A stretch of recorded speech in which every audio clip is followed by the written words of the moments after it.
E aí galera, beleza? Como vocês estão? Sejam bem-vindos ao Economia Fora da Caixa. Meu nome é Bruno e eu sou o apresentador desse canal. E no vídeo de hoje nós vamos falar, nós vamos na verdade continuar a série que nós começamos no vídeo passado, como estava e como está. E o indicador macroeconômico que nós vamos analisar no vídeo de hoje é a inflação. Vamos analisar desde o ano passado, desde o meu último vídeo lá no Projeto Libertar, até agora, o início de 2020, ou até onde os dados chegam a respeito da inflação. Então vale lembrar que o assunto tratado nesse vídeo não é indicação de investimento. Eu vou passar para vocês algumas estratégias que vocês podem usar, mas de maneira alguma isso aqui é indicação de investimento, é apenas o conhecimento e a informação sobre o mundo econômico e financeiro. Então, sem mais delongas, vamos para o vídeo. Antes de começar, falando indicadores, já jogando um gráfico aqui para vocês, é bom explicar o que é inflação. E eu vou dar aqui duas explicações, A explicação acadêmica, que é o que você vai encontrar na faculdade, e uma um pouco mais aprofundada e que eu gosto mais, A explicação acadêmica, o consenso do mainstream econômico é que inflação é o aumento geral de preços. E só com essa explicação, que é uma explicação bem simples e bem básica, a gente já consegue identificar o que não é inflação. Então, por exemplo, nós tivemos, durante o ano de 2020, um grande aumento no preço do arroz. Aumento no preço do arroz significa inflação? Não. Por quê? Porque é o aumento de preço de apenas um produto. Se nós tivermos o aumento do preço de todos os produtos do setor de medicina, por exemplo, houve uma grande demanda por esses produtos no ano de 2020. É inflação? Também não, porque o aumento dos preços de todos os produtos de um único setor também não é inflação. A inflação é apenas o aumento geral, todos os preços na economia. Pelo menos essa é a definição que você vai ver na faculdade de economia. E a inflação, quais são as causas da inflação? Você vai aprender também que são três as causas mais comuns da inflação. A inflação ela pode ser causada por um excesso de demanda, Por exemplo, todo mundo começa a comprar mais determinados produtos, seja qual for o motivo. A inflação ela pode ser também causada por um choque de oferta, e essa é a inflação de custo, seria o caso, por exemplo, de explodir uma usina de petróleo lá no Oriente Médio, e isso causar uma grande queda na oferta de petróleo. Isso geraria aumento de todos os preços, porque o petróleo é o que faz o óleo diesel, que é o que é utilizado pelos caminhões para levar todos os produtos até o supermercado. Isso iria aumentar o frete, logo o custo de todos os produtos da economia. E nós temos também a inflação inercial, que é uma inflação causada pela própria inflação. Então a inflação do período anterior gera a inflação no período seguinte. E isso pode ser causado tanto pela indexação da economia à inflação, como pela mudança dos preços de forma não padronizada na economia. Então essa é a explicação acadêmica, a explicação básica sobre o que é inflação. Mas eu gosto de uma explicação um pouco mais aprofundada, que a inflação ela é um aumento da moeda em circulação e também um aumento da expectativa da inflação. Então são dois os motivos para haver um aumento da inflação. O aumento da quantidade de moeda em circulação nos leva a crer que, na verdade, é menor a escassez da moeda. Isso faz com que o valor da moeda, o preço da moeda diminua em relação aos demais bens na economia. Isso faz a gente concluir que, na verdade, a inflação não é um aumento de todos os preços, e sim a perda do valor da moeda. E também, não apenas a moeda em circulação, o aumento do dinheiro em circulação é o suficiente para gerar a inflação. Porque se nós simplesmente tivermos uma quantidade maior de dinheiro, mas esse dinheiro não ser gasto, todo mundo pega esse dinheiro em excesso na economia e guarda e não gasta esse dinheiro, não tem porquê o preço dos bens aumentar. Então é necessário que haja uma expectativa de que vai haver inflação no futuro para que as pessoas gastem esse dinheiro em excesso, porque eles têm a expectativa de que o dinheiro que eles têm em mãos vai perder valor. Então, a gente chega à conclusão aqui, de uma maneira bem breve, bem rápida, de que a inflação ela é um fenômeno monetário e é um fenômeno psicológico. Hoje no Brasil, nós estamos gerando muita moeda, Eu coloquei aqui para vocês uma reportagem que saiu durante o ano de que o governo ele imprimiu dinheiro para pagar o auxílio emergencial. A gente sabe muito bem com os problemas que ocorreram causados pela pandemia.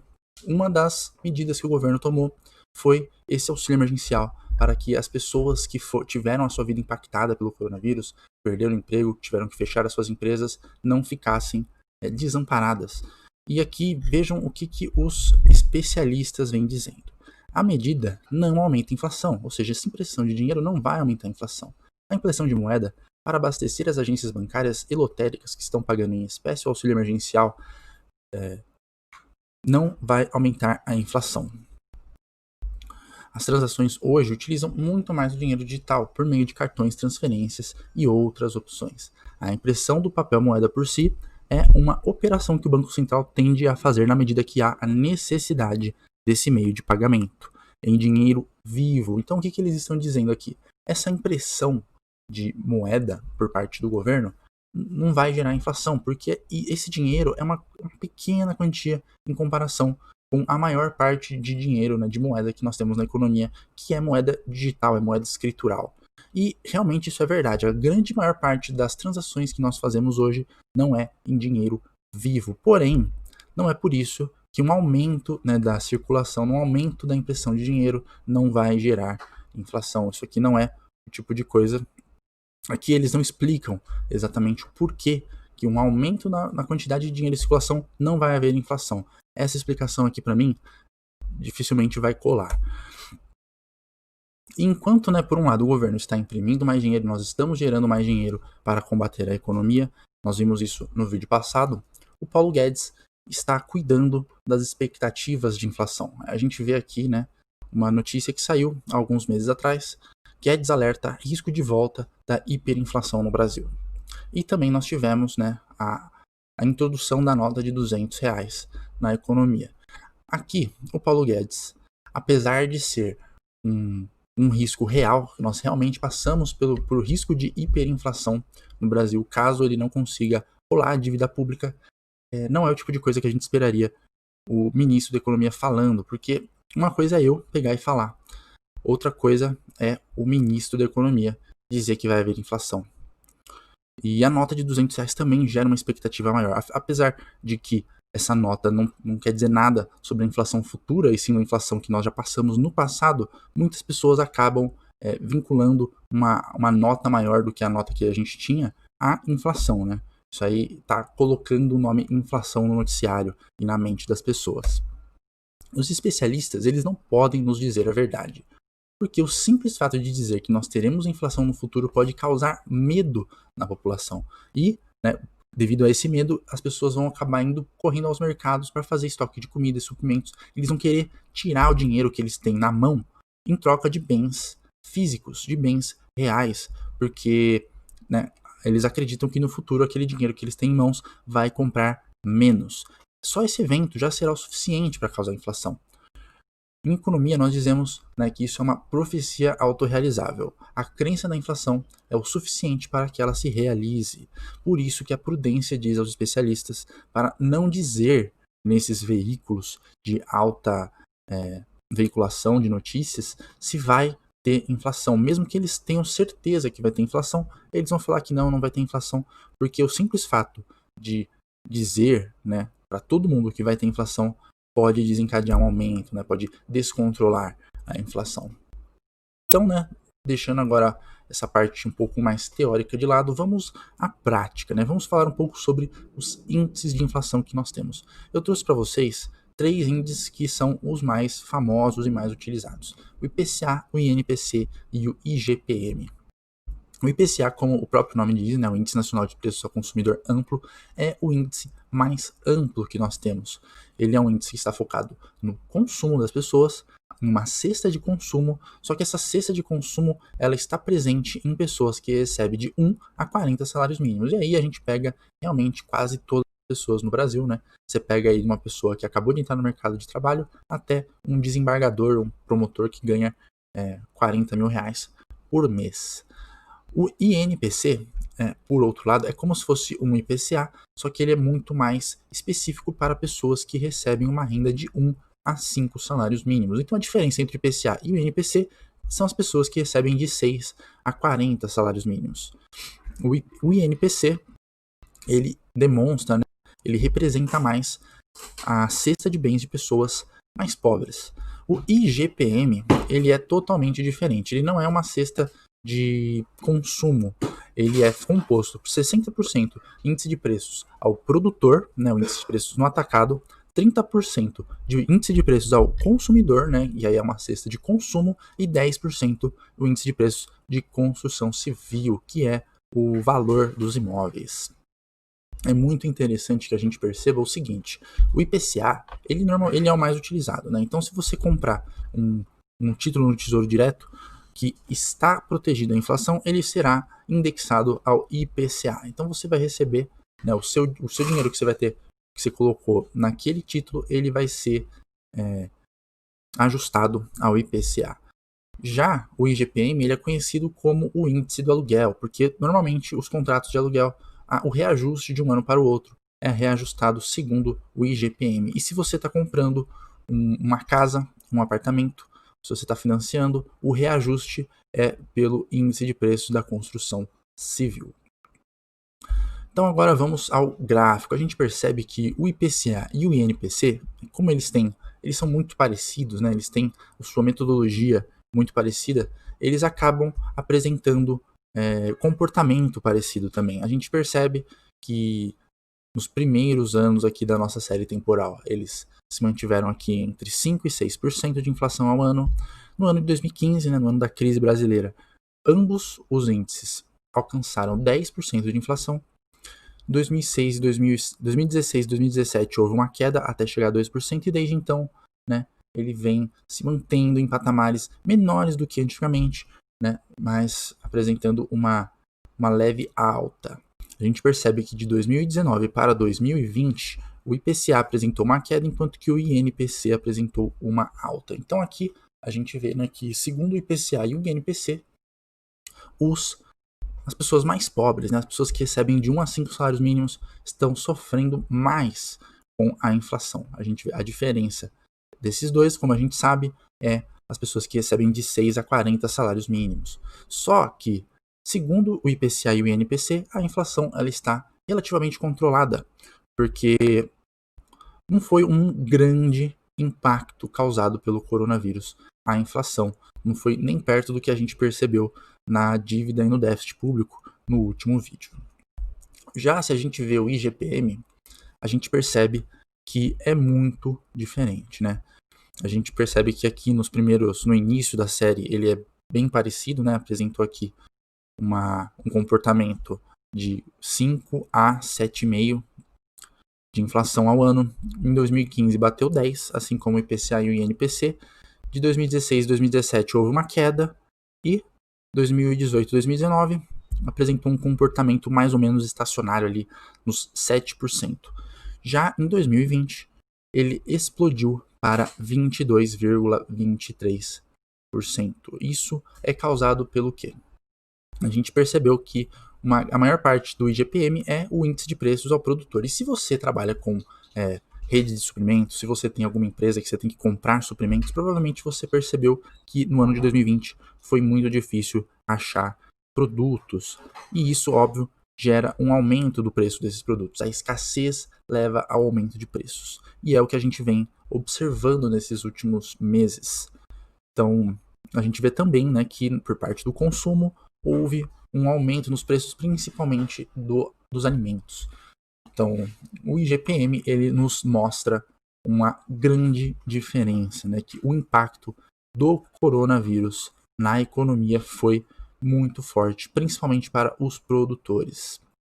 Se isso aqui vai ser causar um impacto pior no futuro, isso somente o tempo irá nos dizer. Mas eu vou dizer para vocês o seguinte: uma diferença de 18,37% entre o IPCA e o IGPM é algo muito... Por quê?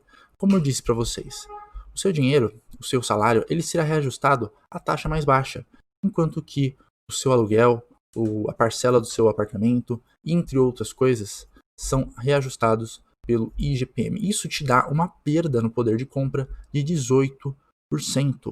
né? Então você pode pensar que do início até o final de 2020, em média, as pessoas perderam aí 18% de poder de compra, o que é, né, próximo a um quinto. Se você recebe 5 mil reais no mês, né, vamos colocar você aí no topo aí do INPC, 5 salários mínimos. Você recebe 5 mil reais por mês, hoje você compra a mesma quantidade de bens que alguém que ganhava 4 mil reais no ano passado. E pode ter certeza que o seu reajuste não vai ser nem próximo de 20%. Então, gente, realmente é algo muito preocupante, parece que é uma piada mesmo que a gente vem passando. Realmente é muito difícil passar esse tipo de notícia para vocês, mas infelizmente a gente tem que falar a verdade aqui. E muitas pessoas vêm falando, né, que a inflação está controlada e que o real problema atualmente é a deflação, é a queda dos preços. E bom, se você é uma dessas pessoas que acreditam nisso, eu acho que você deveria rever a sua análise, porque o que a gente está vendo aqui, o que eu estou dizendo para vocês no Brasil, está sendo verificado ao redor do mundo. Eu sei que países como os Estados Unidos, o Japão, eles estão tendo problemas de deflação nos últimos anos. Mas esse aqui, ó, é um gráfico da Chris Cat Capital, que é a empresa que o Tavi Costa, né, muito famoso aí um gestor muito famoso, trabalha. Ele colocou nesses últimos dias esse gráfico que demonstra as expectativas de inflação nos Estados Unidos. E a gente percebe que ela vinha apresentando uma tendência de baixa e hoje eles deu uma avançada, né? As expectativas futuras de inflação nos Estados Unidos está aumentando. Então talvez hoje o que a gente está vendo na economia, não apenas no Brasil, mas a economia mundial, é a inflação começando a sair do controle do governo, né? A gente começa a perceber que a inflação está aumentando, talvez além do que o governo esperava, talvez tenha saído da mão do controle essa inflação. E, bom, a gente vê, né? Talvez você tenha percebido que aquele seu tesouro direto que está atrelado ao IPCA não será o suficiente para te proteger da inflação que está por vir. E aí, né, o que a gente pode fazer, né? Como que eu protejo o meu patrimônio da inflação quando nós não temos as ferramentas, né? Nós não temos ativos atrelados ao IGPM para nos proteger da inflação? O que a gente faz? O ideal é você começar a comprar ativos reais, você sair do real, sair da moeda. Por quê? Porque quanto mais o governo começar a imprimir dinheiro, e isso está ocorrendo em todos os países no mundo, menos o dinheiro é escasso e menos esse dinheiro valerá. Então você pode começar, primeiramente, sair do real, começar a comprar, né, uma parte do seu patrimônio em moedas mais fortes, como a gente viu que a maioria dos bilionários brasileiros já fazem há anos. Se você não viu esse vídeo, é só você ver o segundo vídeo do canal. E também metais preciosos como ouro, prata. O próprio Tavi Costas é um grande defensor dos metais. E você pode comprar tanto ele em físico como comprar um ETF de ouro ou de prata. Se você mora numa cidade grande que não tem segurança, talvez não seja a melhor coisa você ter esse dinheiro, esse ouro e esse prata físico. Porque quando você compra de uma empresa, eles pegam lá o seu endereço, pegam seus dados e vai saber para quem eles vão dar esses dados, né? Mas é sempre importante você ter uma parte do seu patrimônio atrelado em ativos mais fortes, os chamados ativos antifrágeis. Então, galera, por hoje era isso que eu queria passar para vocês. Lembrando que tudo que eu falei aqui, não estou indicando nenhum tipo de investimento. Você vai pegar as informações que eu passei aqui para você e vai fazer a sua própria análise. Se você quiser, segundo as opiniões, vocês vão atrás dessas opiniões e tirem as suas próprias conclusões. Eu não estou aqui dizendo o que eu falei nesse vídeo. Não é garantia que isso vai acontecer, não é garantia que no futuro a inflação irá sair de controle, mas hoje tudo indica que é esse o caminho que nós estamos em direção. Então, galera, por hoje é isso. Espero que vocês tenham gostado. Espero que vocês compartilhem com seus amigos e até a próxima.